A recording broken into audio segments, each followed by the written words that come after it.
Германските форензичари пристигнаа во земјава една недела откако во страотен пожар за неколку минути изгоре модуларната ковид болница во Тетово, одземајќи 14 животи. Тие денеска слетаа на Скопскиот аеродром откако нивната претходница уште во саботата го скенираше теренот. Двајца експерти за истраги на пожари и двајца форензичари за ласерско мерење на простори и за фотографирање, според информациите на Телма, на местото на несреќата предвидено е да излезат утре, откако претходно ќе направат увид во материјалите кои досега нивните македонски колеги ги имаа собрано од изгорениот објект. Германските експерти од Федералната криминалистичка полиција, како што претходно објави владата, доаѓаат како поддршка од НАТО земја, како стручни лица со највисок степен на експертиза во истраги при несреќи, за да помогнат во утврдување на причината за пожарот. По несреќата барањето странски експерти да се вклучат во истрагата беше објаснето со давање поголема независност на истрагата за да се отстрани секој сомнеж дека нешто се прикрива. Сепак, според законот за кривична постапка,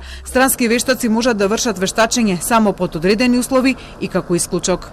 Само по исклучок може да се определи за вештак лице кое има живеалиште во странство или странска стручна институција, кои според законите на матичната земја ги исполнуваат условите за вршење на вештачење, доколку во Република Македонија не постојат високообразовна установа, научна установа или стручна установа, трговец поединец вештак или трговско друштво регистрирање за вршење вештачење за определен вид вештачење. Додека се чека уште еден увид во до темел изгорената модуларна болница во Тетово, овој пат од германските форензичари, објектот останува под полициско обезбедување 24 часа.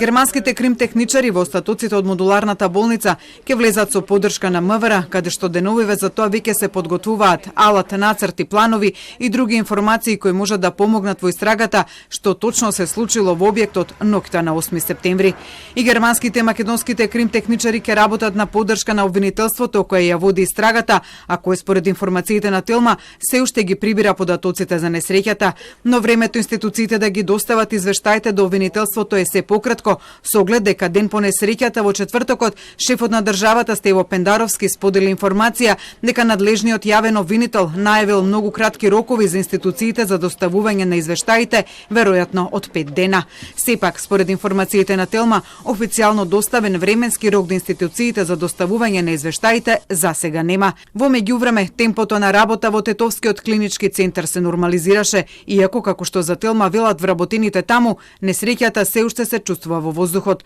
Во воздухот остануваат да лепдат и поднесените оставки од директорот на клиничката болница Флорин Бесими и неговиот заменик Арта Нетеми, кои до денеска, 6 дена по нивното најавување на социјалните мрежи, се уште не се пристигнати во Министерството за здравство.